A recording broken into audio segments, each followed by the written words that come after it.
quite possible that you could be the lone Democrat in Congress next year. What do you make of the political shifts that appears to be happening in Arkansas? Well, first, I don't know if I'll be the lone Democrat in the delegation, but you know, it's up to the people who they want to send to Washington, and we've seen these kind of trends before where the delegation changes or the legislature picks up or loses seats, and I just don't get that concerned about that. I just do my job, and I think one of the problems that we have in Washington right now is people are too party focused, and they're so concerned about winning the next election, about making the other side look bad.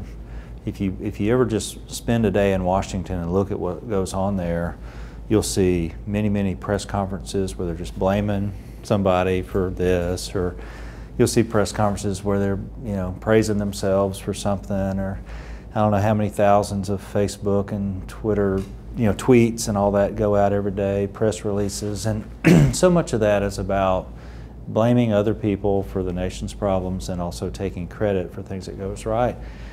And so to me, the root of that is really partisanship. So how do you negotiate working with other Republicans in the Arkansas delegation? How's that working relationship? It's fine. I have a great relationship with John Bozeman, and I'm learning and getting to know the other members of the Arkansas delegation. I know we're going to have at least one change next go round in the 4th congressional district, and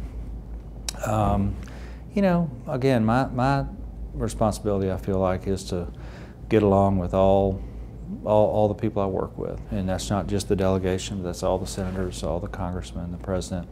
I don't always agree with people up there. I don't always agree with this president or the last president, but my deal is just to work together, and that's what I try to do. So when I came into the Senate, I was number 100 in seniority, and I was in the minority.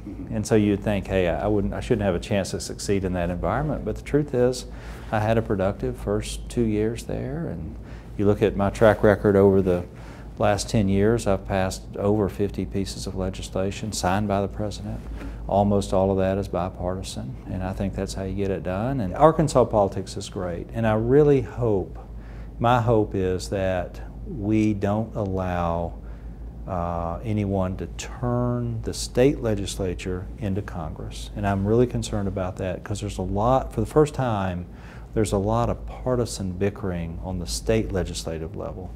And I'm looking at some of these campaigns where I hear, for example, one example would be I hear Republicans try to tie this guy running for state house to Obama. And I'm thinking, he has nothing to do with Barack Obama. He's no more of a Obama Democrat than anybody. But I think that's disingenuous when I hear that. I just think, what are you talking about here? That apples and oranges, totally. But I see that rhetoric coming at the state level, and that really concerns me. But you've got Republicans with some strength for the first time in a long time, too. So. And that's not bad. Let me tell you, I get along great with a lot of Republicans around the state and in Washington, and it doesn't bother me one bit if somebody's a Republican. When I was Attorney General, I was there for 4 years, and we go to all these national AG meetings. I mean, it was probably the 3rd or 4th meeting I had where I finally got out the list and said, okay, who's a Democrat and who's a Republican here? I just don't think in those terms, and that's the way, when I was in the legislature, we didn't think in those terms either.